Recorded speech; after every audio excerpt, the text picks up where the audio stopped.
Hello बच्चों, नमस्कार। निर्माण एकेडमी के यूट्यूब चैनल में आप सभी का स्वागत है। और हमने इस चैनल पर जीएस की क्लासेस शुरू की हुई हैं। और जीएस की क्लासों में हमारी जो आज की क्लास है, कल भी हमारी जियोग्राफी क्लास थी, आज भी हमारी जियोग्राफी क्लास है। जियोग्राफी क्लास हम देख रहे हैं भारतीय भूगोल या भारत का भूगोल,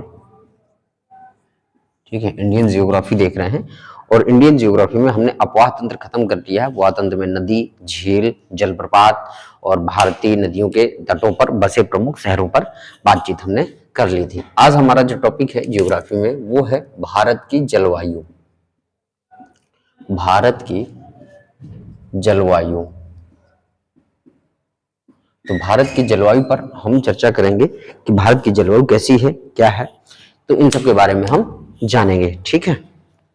तो पहला पॉइंट है कि भारत में मानसूनी प्रकार की जलवायु पाई जाती है। कुछ की पॉइंट हम देख लेते हैं और जलवायु को हम देखिए क्या करेंगे, क्वेश्चनों के माध्यम से समझने का प्रयास करेंगे। तो सबसे पहले जो भारत की जलवायु है, भारत की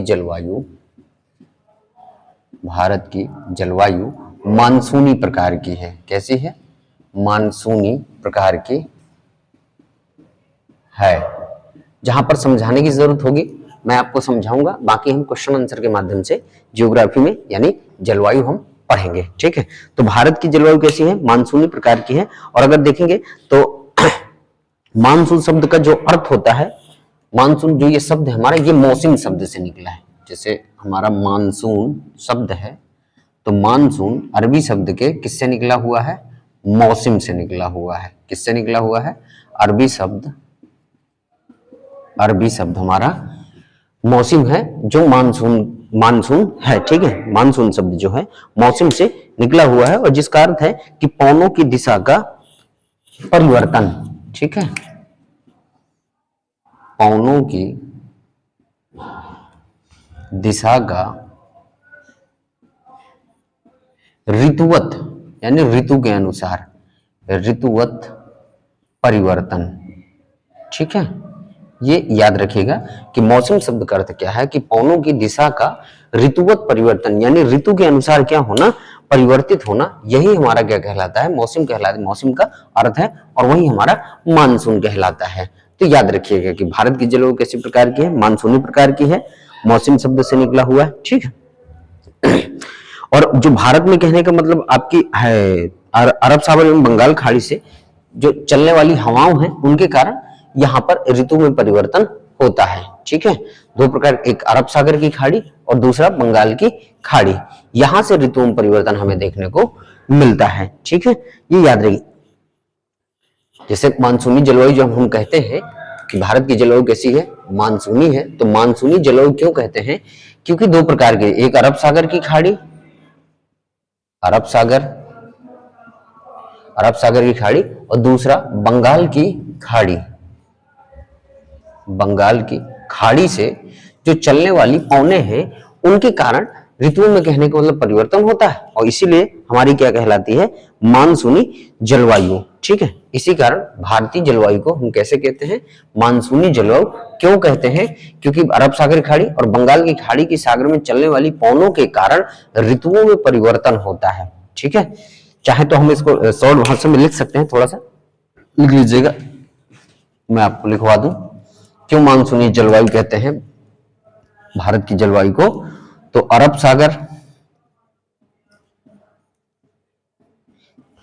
सागर की खाड़ी तथा बंगाल की खाड़ी से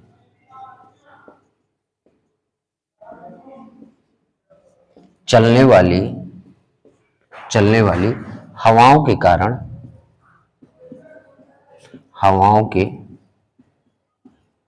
कारण ऋतु परिवर्तन होता है। ऋतु परिवर्तन होता है, इसलिए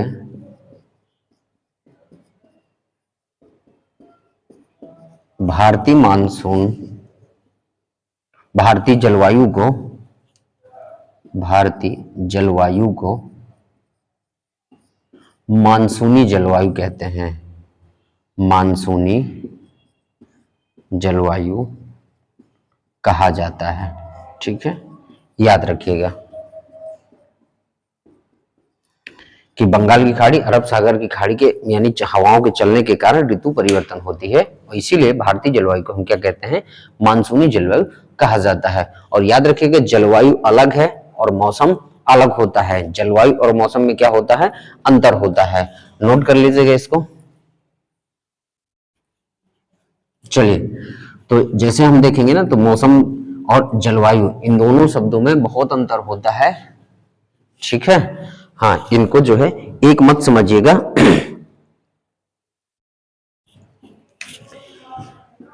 मौसम, ठीक है, और जलवायु दोनों अलग अलग कंसेप्ट हैं। मौसम जो होता है ये सीमित क्षेत्र में होता है, सीमित क्षेत्र में और एक विशेष समय में, और एक विशेष समय में वायुमंडल में जो परिवर्तन होता है वही हमारा क्या कहलाता है, मौसम कहलाता है। और जो हमारी जलवायु होती है, जलवायु एक दीर्घकालिक प्रक्रिया होती है। ठीक है, विस्तृत क्षेत्र होता है और लंबी समयावधि होती है। ठीक है, क्षेत्र क्या होता है, विस्तृत होता है, यानी बहुत ज्यादा बड़ा क्षेत्र होता है, विस्तृत क्षेत्र, और लंबी अवधि में वायुमंडल में परिवर्तन होता है, तो वो जलवायु फिर आपकी परिवर्तन होती है। ठीक है, तो यहां पर याद रखिएगा कि विस्तृत क्षेत्र और लंबी जो समय अवधि होती है, ठीक है, मौसम की अवस्थिति एवं विविधताओं को क्या कहता है, जलवायु कहा जाता है। याद रखिएगा मौसम में जो परिवर्तन होता है वो सीमित क्षेत्र में होता है और एक विशेष समय में हो जाता है, पर जलवायु में ऐसा बिल्कुल नहीं, विस्तृत क्षेत्र होता है और एक लंबी समय अवधि की 30 साल, 40 साल, 50 साल की समय अवधि में क्या होता है कि वो मौसम की अवस्थाओं और विविधताओं में कुछ परिवर्तन होता है, वही हमारा क्या कहलाता है, जलवायु कहलाता है। ठीक है, जैसे फिल्मी जगत में आपने जो है गीत सुन रखे होंगे, जैसे कहा जाता है कि मौसम की तरह तुम भी बदल तो ना जाओगे। अगर ऐसा मिल रहा है इसका मतलब ये है सीधा सा कि जो मौसम है वो बदलता रहता है, जल्दी बदलता है, पर जलवायु ऐसी नहीं है, इसके बदलने में टाइम है, 30 से 35 साल, 40 साल, 50 साल, इस तरह समय लगता है। जब जलवायु में परिवर्तन होता है तो उसी को कहने, उससे बहुत ज्यादा इफेक्ट पड़ता है जलवायु परिवर्तन। एनवायरमेंट में देखेंगे जलवायु परिवर्तन पर हमारे सम्मेलन होते रहते हैं। ठीक है, विश्व के सभी देश मिलकर उस पर काम कर रहे हैं जलवायु परिवर्तन पर, तो वो सम्मेलन होते रहते हैं। तो याद रखिएगा मौसम और जलवायु में। ठीक है, आइए तो नोट कर लीजिएगा, और अब हम क्वेश्चनों के माध्यम से जो है जलवायु को पढ़ेंगे। ठीक है,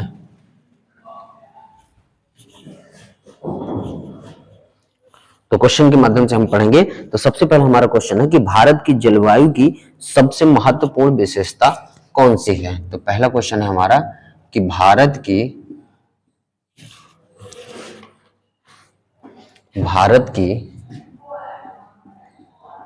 जलवायु की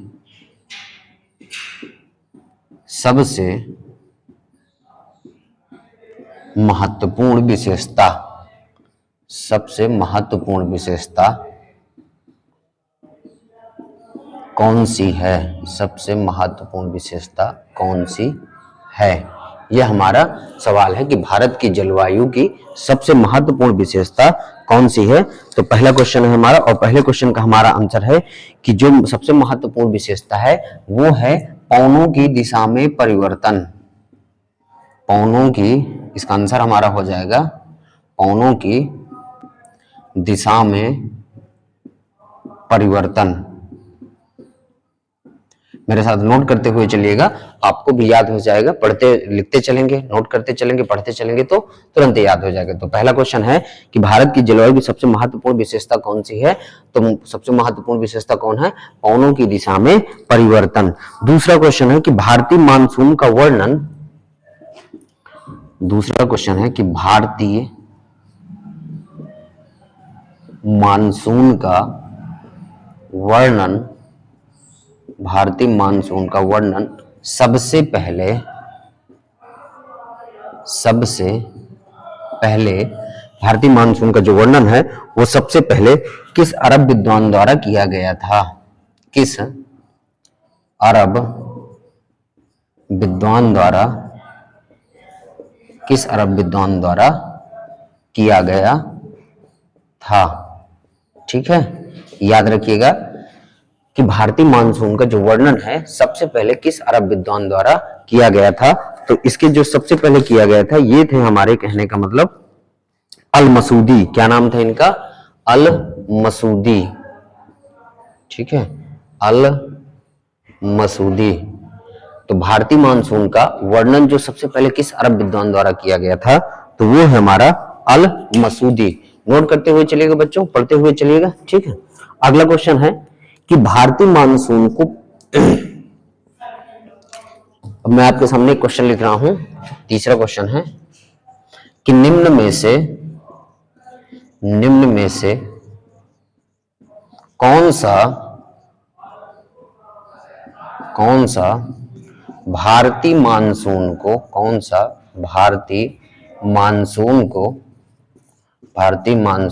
प्रभावित नहीं करता है? भारतीय मानसून को प्रभावित नहीं करता है। इसके हम विकल्प देख लेते हैं कि निम्न में से कौन सा भारतीय मानसून को प्रभावित नहीं करता है। यह हमारा क्वेश्चन है। विकल्प है, पहला विकल्प है एल नीनो, दूसरा है जेट स्ट्रीम,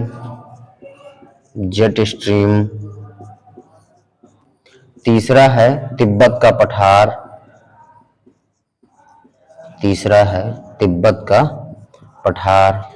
और चौथा कौन सा है हमारा? Gulf stream. चौथा है हमारा गल्फ स्ट्रीम। ये विकल्प हैं, सभी लोग कमेंट बॉक्स में बताइएगा, जिनको पता हो तो बताते चलिएगा कि निम्न में से कौन सा भारतीय मानसून को प्रभावित नहीं करता है। तो निम्न में से कौन सा भारतीय मानसून को प्रभावित नहीं करेगा, तो वो है हमारा गल्फ स्ट्रीम। क्यों? क्योंकि इन सब का संबंध भारतीय मानसून से, अगर एल नीनो देखेंगे तो जो एल नीनो हमें देखने को मिलता है वो हमें कहाँ मिलता है? तो हमें मिलता है प्रशांत महासागर में।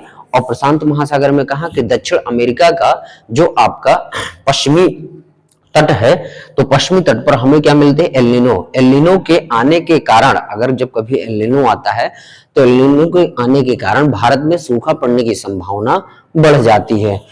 यही जो एल नीनो की धारा है इसे हम पेरू की धारा भी कहते हैं, ये याद रखिएगा। दूसरा है हमारा जेट स्ट्रीम। तो जेट स्ट्रीम ये हमारा हिमालय पर बनता है, तो जेट स्ट्रीम हिमालय पर बनता है, तो ये भी भारतीय मानसून को प्रभावित करता है।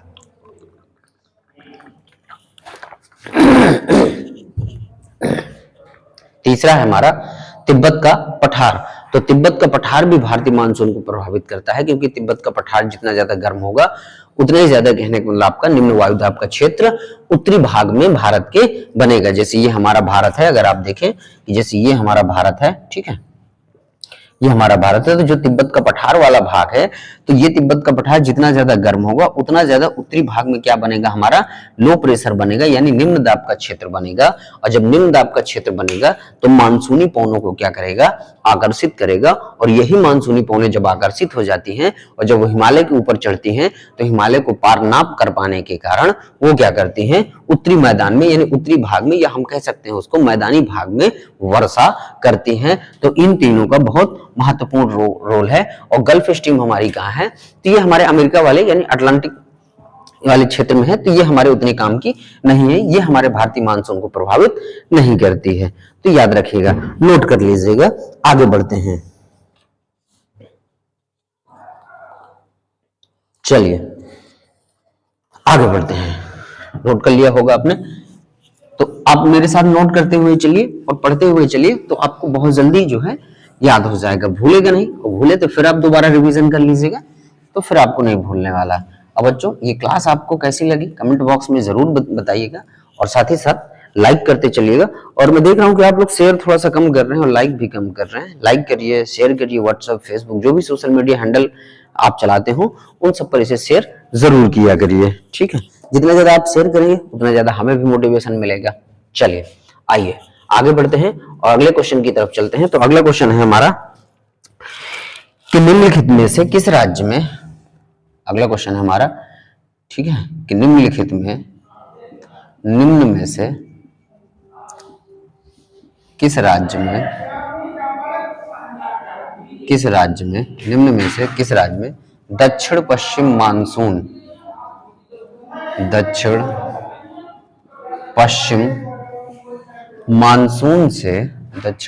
मानसून से वर्षा नहीं होती है। ठीक है, ये याद रखिएगा।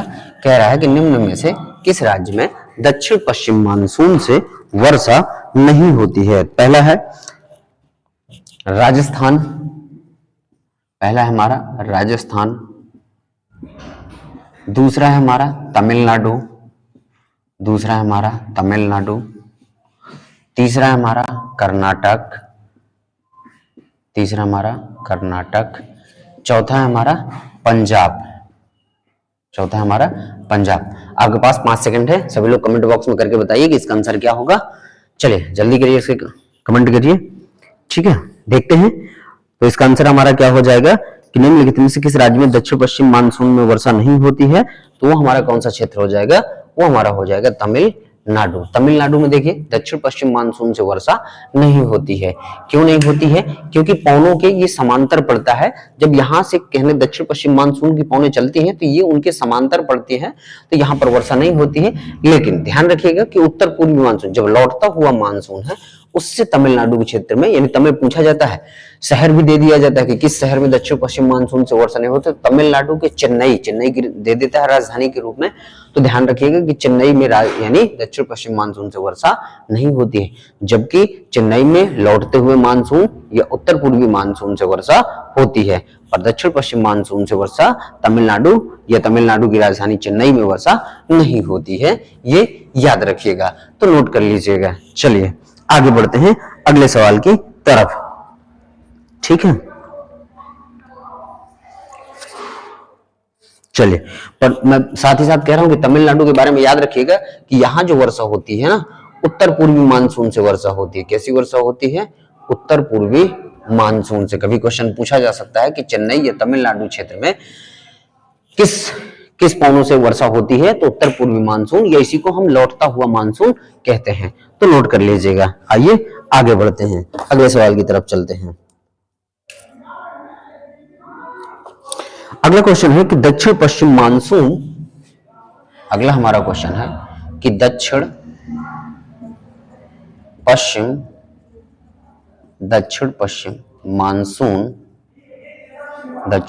मानसून निम्न में से किस शहर से प्रवेश करता है? ठीक है, कह रहा है कि दक्षिण पश्चिम जो मानसून है निम्न में से किस शहर से प्रवेश करता है या किस प्रदेश से प्रवेश करता है। ऑप्शन है आपके तमिलनाडु, महाराष्ट्र, गोवा और चौथा है आपका केरल। जल्दी बताएं, कमेंट करें कि दक्षिण पश्चिम जो मानसून है निम्न में से किस शहर से प्रवेश करता है। तो जल्दी बताएं, कमेंट करिएगा। तो हमें याद रखिएगा कि किस शहर से जो है दक्षिण पश्चिम मानसून प्रवेश करता है, तो वो है हमारा केरल। कौन सा हमारा स्टेट है? तो केरल है। ठीक है, याद रखिएगा दक्षिण पश्चिम मानसून कहां से प्रवेश करता है? तो केरल से प्रवेश करता है। ठीक है, सबसे पहले जो दक्षिण मानसून है वो केरल में प्रवेश करता है और लगभग जो है 1 जून को, कब प्रवेश करता है? लगभग 1 जून को ये यहाँ पर केरल में क्या करता है? प्रवेश करता है, याद रखिएगा। चलिए अगले क्वेश्चन की तरफ चलते हैं। तो अगला क्वेश्चन है हमारा कि देश के किस भाग में मानसून के अरब सागर एवं बंगाल की खाड़ी, देश के किस भाग में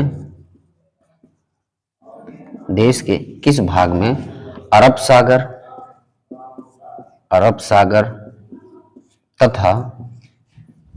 तथा बंगाल की खाड़ी, अरब सागर तथा बंगाल की खाड़ी दोनों ही शाखाओं से वर्षा होती है। दोनों ही शाखाओं से वर्षा होती है। ठीक है, दोनों ही शाखाओं से वर्षा होती है।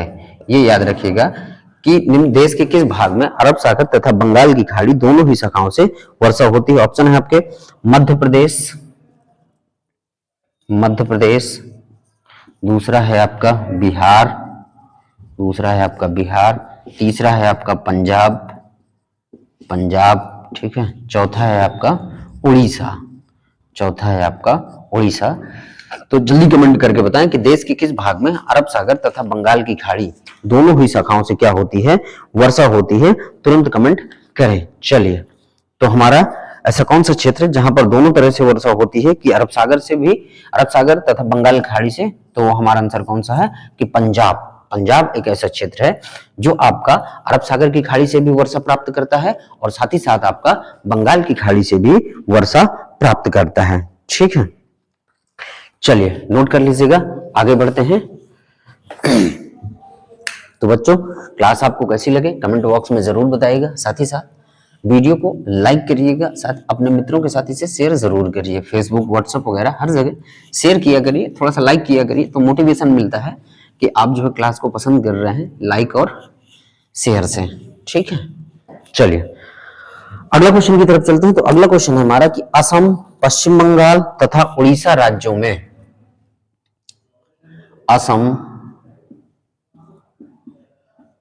पश्चिम बंगाल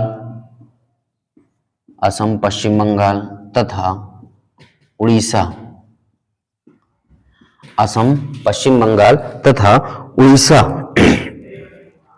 उड़ीसा राज्यों में मानसून पूर्व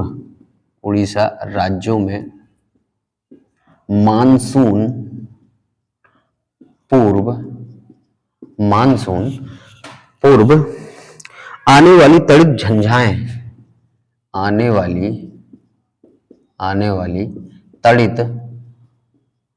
झंझाएं किस नाम से जानी जाती हैं? किस नाम से जानी जाती है? ठीक है, किस नाम से जानी जाती है? विकल्प है आपके नार्वेस्टर, पहला विकल्प है आपका नार्वेस्टर्स,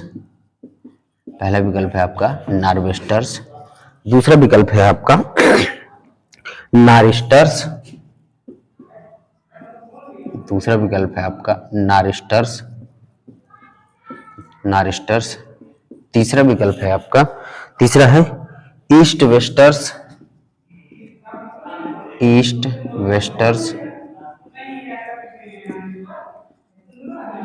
चौथा विकल्प है आपका साउथ ईस्टर्स।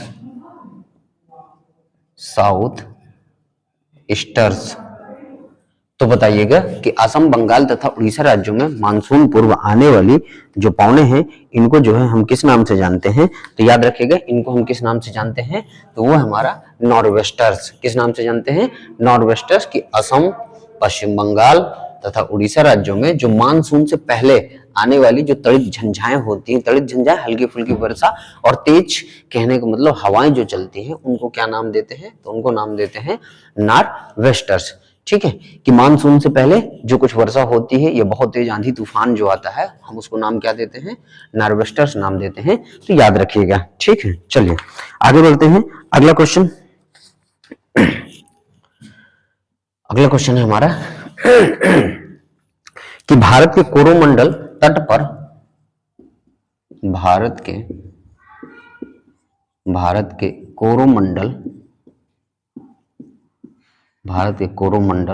तट पर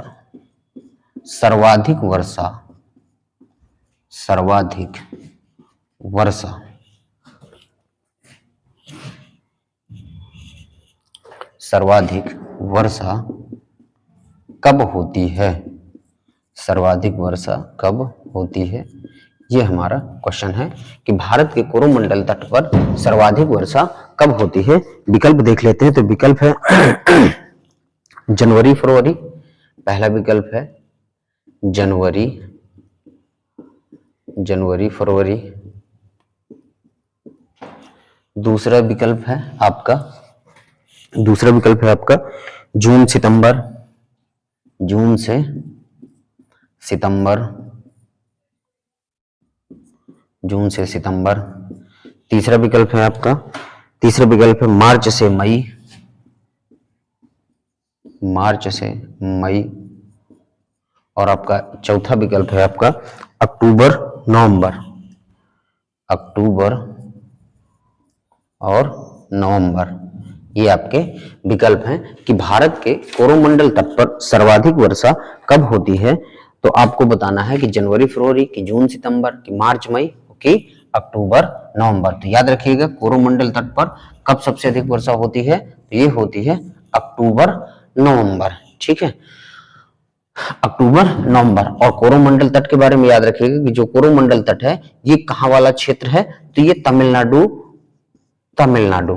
ठीक है, तमिलनाडु के क्षेत्र पर जो तट हमें मिलता है उस तट को हम क्या नाम देते हैं, कोरोमंडल तट कहा जाता है। और इसीलिए कोरोमंडल तट होने के कारण ये जो उत्तर पूर्वी मानसून के कारण तमिलनाडु पर वर्षा होती है, और उत्तर पूर्वी जो मानसून है वो लगभग अक्टूबर नवंबर में आपका आता है। इसीलिए कोरोमंडल तट पर सर्वाधिक वर्षा अक्टूबर नवंबर में होती है। क्यों? क्योंकि कोरोमंडल तट कहाँ है, वो है आपका तमिलनाडु में है। ठीक है, याद रखिएगा।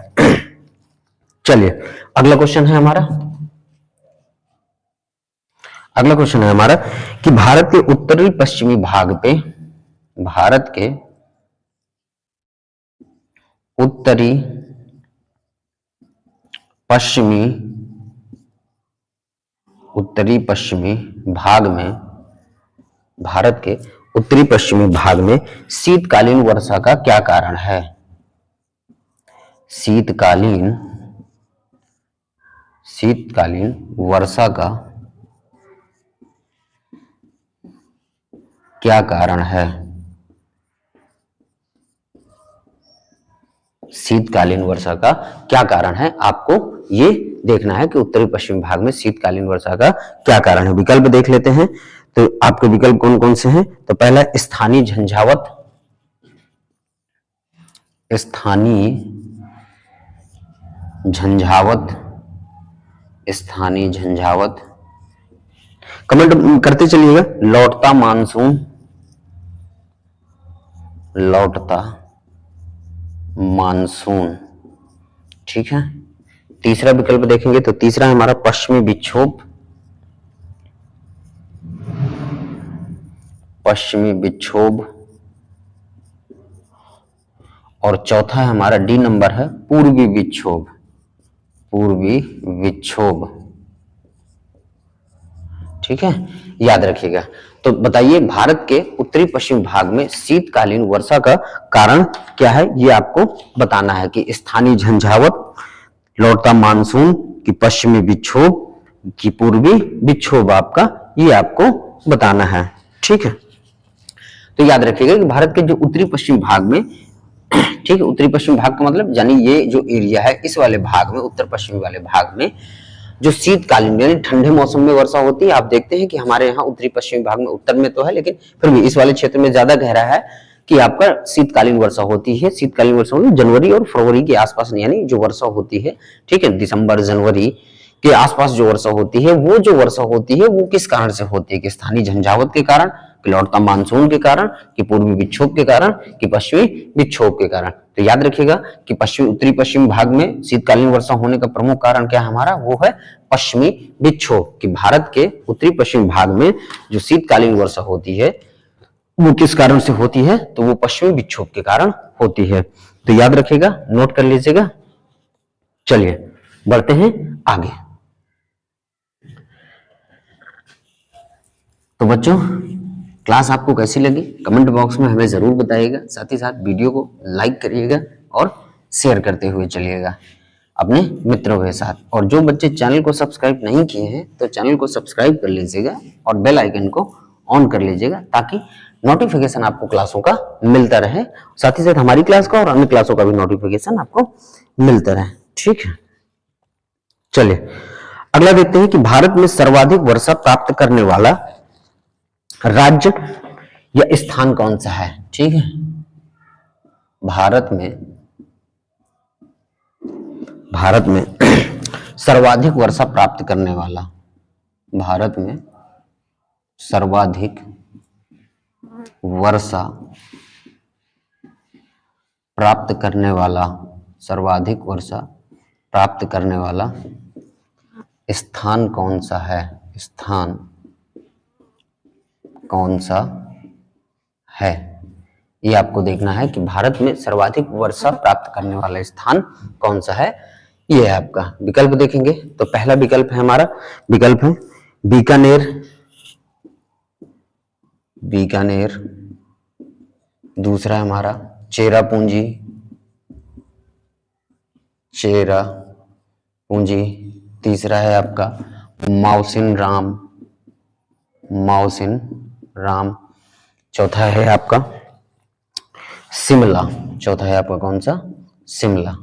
तो कमेंट बॉक्स में जल्दी से तेजी के साथ बताइएगा कि भारत में सर्वाधिक वर्षा प्राप्त करने वाला स्थान कौन सा है, बीकानेर है कि चेरापूंजी है कि मौसिन राम है कि आपका जो है शिमला है, ये आपका जो है बताइएगा।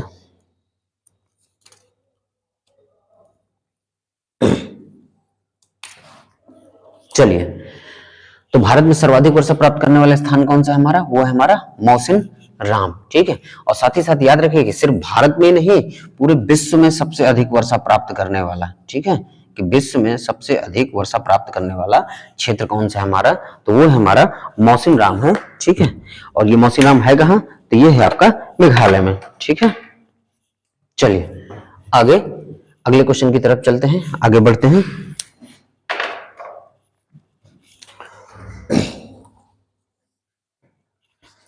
अगला क्वेश्चन है कि भारत के किस भाग में सर्वाधिक,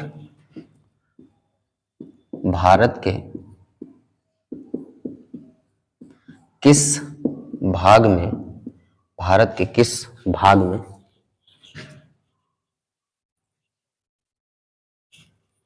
भारत के किस भाग में सर्वाधिक दैनिक तापांतर, सर्वाधिक दैनिक तापांतर मिलता है, ठीक है। आपका सवाल है कि भारत के किस भाग में सर्वाधिक दैनिक तापांतर पाया जाता है। तो पहला है आपका ऑप्शन पूर्वी तटीय प्रदेश, पूर्वी तटीय प्रदेश, पूर्वी तटीय प्रदेश। दूसरा ऑप्शन है आपका छत्तीसगढ़ मैदान के, छत्तीसगढ़ मैदान के आंतरिक क्षेत्र। ये प्रीवियस ईयर क्वेश्चन है, पूछा गया है आपका आरओ की परीक्षा में, ठीक है, नोट कर लीजिएगा इसको, सवाल को नोट करते हुए चलिएगा। अगला है अंडमान द्वीपों में, अंडमान द्वीपों में। और चौथा है हमारा राजस्थान के मरुस्थलीय क्षेत्र में, ठीक है, राजस्थान के मरुस्थलीय क्षेत्र में, ठीक है। तो आपको बताना है कि भारत के किस भाग में सर्वाधिक दैनिक तापांतर पाया जाता है, ये आपको बताना है। दैनिक तापांतर का मतलब कि बहुत अधिक जो दिन में ताप में क्या मिले, 24 घंटे में हमें ताप में क्या मिले, अंतर मिले। दैनिक तापांतर का मतलब कि 24 घंटे में किस क्षेत्र में हमें ताप में अंतर मिलता है, ठीक है। तो हमारा कौन सा हो जाएगा, याद रखिएगा राजस्थान के मरुस्थलीय क्षेत्र में हमें क्या मिलता है, दैनिक तापांतर अधिक मिलता है। क्यों, क्योंकि जैसे ही दिन में धूप निकलती है तो वहां रेत गर्म होती है। क्यों, क्योंकि मरुस्थलीय क्षेत्र है तो बहुत अधिक तापमान हो जाता है। और जैसे ही शाम होती है तो जितनी तेजी के साथ रेत गर्म हुई थी, मरुस्थल गर्म हुआ था, उतनी ही तेजी के साथ वो ठंडा भी हो जाता है और रात में बहुत ज्यादा ठंडा हो जाता है। इसीलिए राजस्थान के मरुस्थलीय क्षेत्र में सर्वाधिक आपका दैनिक तापांतर हमें मिलता है, ठीक है। जो दैनिक तापांतर है वो मरुस्थलीय क्षेत्र में आपको ज्यादा देखने को मिलेगा। सर्वाधिक दैनिक तापांतर का मतलब ताप में अंतर, वो किस क्षेत्र में मिलेगा, तो राजस्थान के मरुस्थलीय क्षेत्र में आपको देखने को मिलता है, ठीक है, नोट कर लीजिएगा। आगे बढ़ते हैं।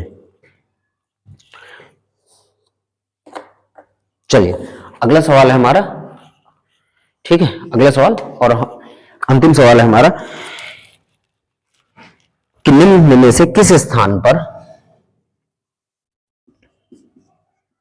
निम्न में से किस, निम्न में से किस, निम्न में से किस स्थान पर,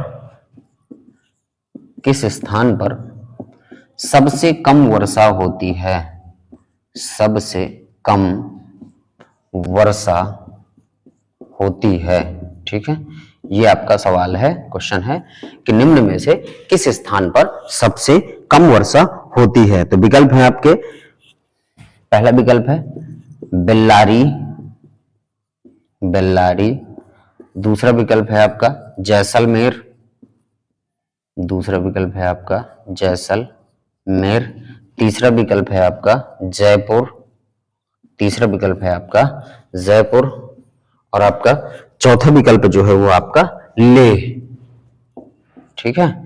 तो आपको बताना है निम्न में से किस स्थान पर सबसे कम वर्षा होती है, और जल्दी कमेंट करके बताइए कि इसका आंसर क्या होगा। सबसे कम वर्षा कहाँ होती है, कि बेल्लारी में होती है, कि आपका जैसलमेर में होती है, कि जोधपुर में होती है, कि लेह लद्दाख यानी लद्दाख वाला क्षेत्र है, लेह कहाँ पड़ता है, लद्दाख में पड़ता है, कहाँ होती है। तो निम्न में से किस स्थान पर सबसे कम वर्षा होती है, तो याद रखिएगा लेह वाले क्षेत्र में सबसे कम वर्षा आपकी होती है, कि लेह लद्दाख, लेह लद्दाख वाला जो क्षेत्र है यहां पर सबसे कम वर्षा होती है, ठीक है।